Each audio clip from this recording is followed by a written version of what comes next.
Alors, au Québec, l'immigration est devenue un dossier central dans cette campagne électorale. On a pensé, parce qu'il y a beaucoup de gens qui sont exprimés au sein des partis politiques, on a pensé inviter des immigrants pour commenter cette situation-là.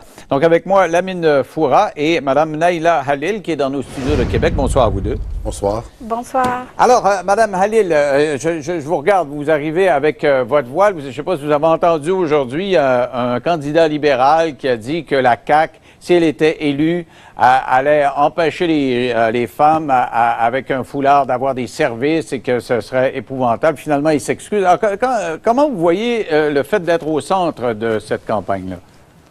En fait, c'est dommage, bien sûr. Moi, personnellement, j'aime beaucoup mon travail. Je fais bien mon travail. J'aime Québec et le Canada. Alors, j'aimerais bien aussi participer à la vie politique et sociale du Canada. Alors, ça me désole un petit peu de comprendre que j'aurais pas les mêmes droits qu'un autre citoyen canadien. Sauf qu'il s'est excusé. Il a dit, je comprends que la CAQ n'a pas mis ça dans son programme. Alors, est-ce qu'on va pas trop loin? Est-ce qu'on pousse un peu le bouchon dans le domaine, là? C'est bien, je suis contente qu'ils sont s'excuser, puis j'espère qu'on n'aura pas le même discours que la Charte des valeurs avant, puis que ça ne va pas augmenter Okay. Mais l'immigration est quand même au centre de l'affaire. Lamine, vous voyez ça comment? En fait, quand je suis arrivé au Québec en 99, j'étais étonné un petit peu que l'immigration n'était pas dans le débat. J'ai assisté aux élections de 2003 et celle d'après. Bon, celle d'après, ça a été très présente. Et ce qui est bizarre, c'est que quand on a commencé à en parler, à mon avis, on en parle de la mauvaise façon. Par exemple, aujourd'hui, c'est quand on parle des seuils d'immigration. On dit, est-ce que ce sera 50 000, comme dit le Parti libéral, ou plus, ou on plus descend souvent. à 40 000, comme la CAQ le dit, ou le PQ qui dit, on ne veut pas de chiffres. Mais pourquoi cette diabolisation? Ceux qui sont pour le maintien de 50 000 ou aller à 60 000, on leur dit, vous êtes contre l'identité québécoise. Et ceux qui veulent réduire, on leur dit, vous êtes contre l'immigration. Et je pense que c'est une démarche, et heureusement que le candidat libéral s'est excusé, c'est une démarche de diabolisation qui n'apporte pas vraiment à la population un choix éclairé. C'est comme si on essaye de taxer des gens, soit qui sont contre l'immigration, soit qui sont des racistes, et d'un autre côté, soit qui sont contre l'identité parce qu'ils veulent plus d'immigration. Je pense que la question d'immigration aujourd'hui, surtout dans cette campagne, est étroitement reliée à la question de manque de main-d'œuvre. C'est une réalité. Je pense que tous les partis sont d'accord. Il y a des partis qui considèrent comme étant la solution principale à ce problème-là. Il y a d'autres qui disent non, il y a d'autres solutions. Oui, il y en a qui disent qu'il faudrait d'abord que les Québécois aillent davantage à l'école. Exactement, former des gens, reconvertir. Il y a des métiers qui vont disparaître, donc il faut former d'autres gens. Et je pense que c'est ça qui fait un peu mal. Par contre, sincèrement, le seul commentaire qui me dérange, que j'ai par rapport aux propositions, certains partis, je peux les citer, certains partis qui proposent des choses erronées. À titre d'exemple, quand des chefs de parti ou des partis proposent des choses qui donnent des prérogatives que le Québec n'a pas vis-à-vis des lois d'immigration canadienne, ça me dérange parce qu'on prend des Québécois pour des idiots. C'est ça. La CAQ, ils disent on pourra diminuer les seuils, mais ils pourront le faire peut-être avec des immigrants économiques, mais pas pour le reste. Exactement, la même chose. Les immigrants économiques sont quand même une force à cet égard-là. Mais j'aimerais demander à Mme Halil, comment vous vous sentez? Parce que ce qu'on entend le plus, il y a les politiciens qui parlent, mais ça suscite un questionnement, particulièrement sur Internet, là, ça jase beaucoup. Puis il y a des gens qui disent, ouais, les immigrants, oui, mais ils viennent voler nos jobs. Alors, vous êtes informaticienne. Et quand on va à Rome, on fait comme les Romains. Il ne faudrait pas avoir de foulard et vous portez le foulard. Alors, comment vous réagissez quand vous entendez ça? En fait, moi, je vis ça au quotidien. On a une très grande perte d'expertise, surtout dans le domaine informatique. Puis, à part la perte d'expertise, il y a une grande pénurie de main-d'œuvre. On a besoin des informaticiens, de l'expertise. Puis le taux de chômage est vraiment très bas, pour ne pas dire nul. Ça veut dire qu'il n'y a pas de personnes pour occuper ces emplois-là. Il y a même des employeurs maintenant qui font des missions à l'international pour chercher cette main-d'œuvre.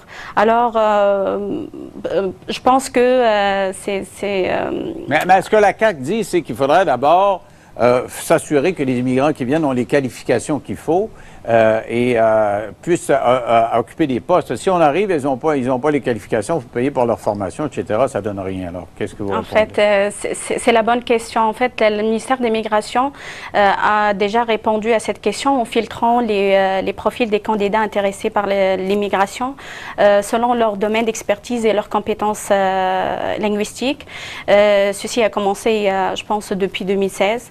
Alors, ce filtre-là permet déjà d'augmenter leurs chances de trouver un emploi dans leur domaine, mais aussi de faciliter, favoriser, parce que tout, pour moi, ça passe par l'emploi, alors ça va favoriser aussi leur intégration sociale. Mais vous parlez tous les deux français. Or, la CAQ et puis le PQ aussi dit la même chose. Il faut parler français.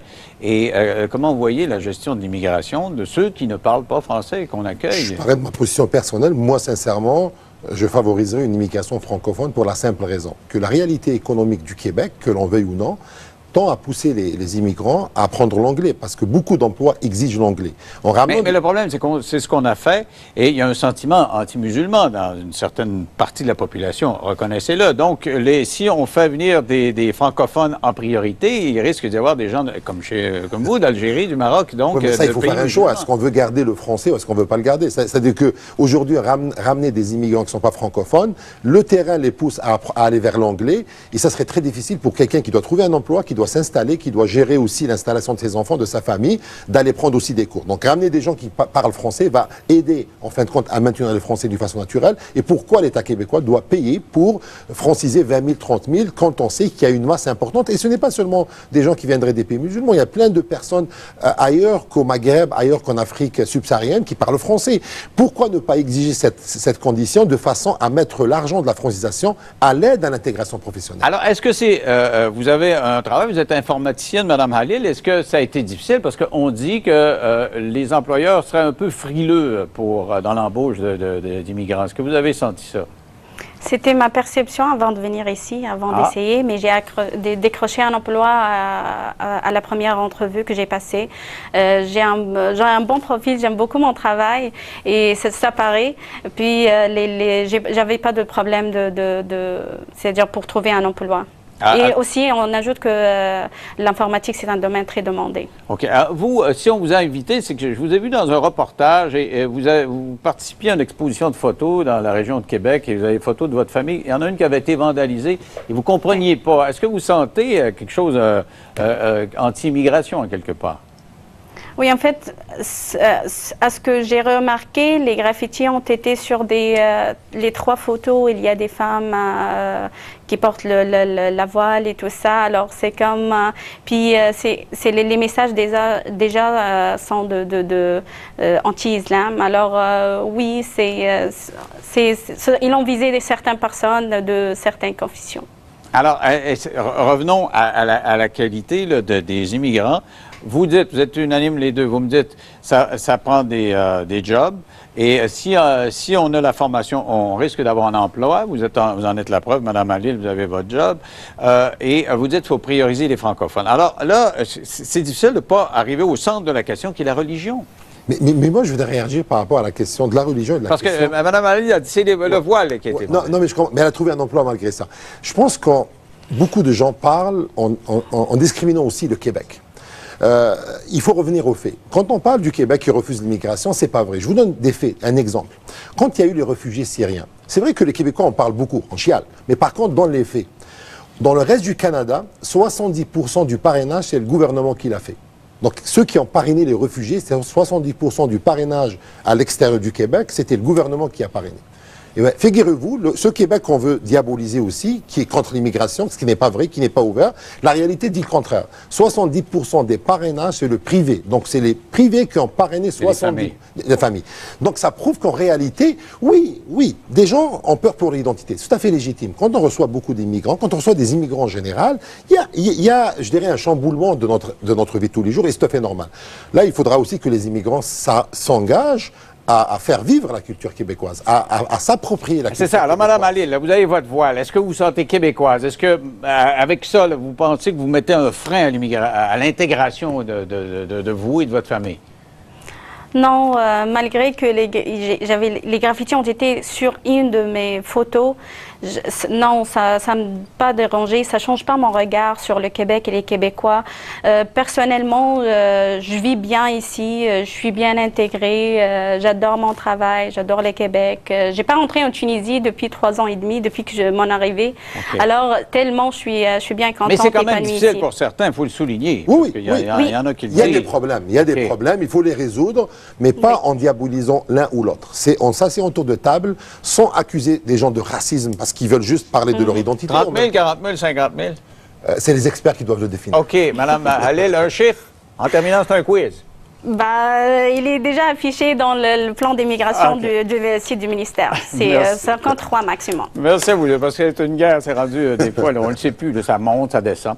OK, restez là, retour. Pascal Wilhelmy qui revient nous voir, nous parler entre autres de Paul McCartney dans 3 minutes après la pause.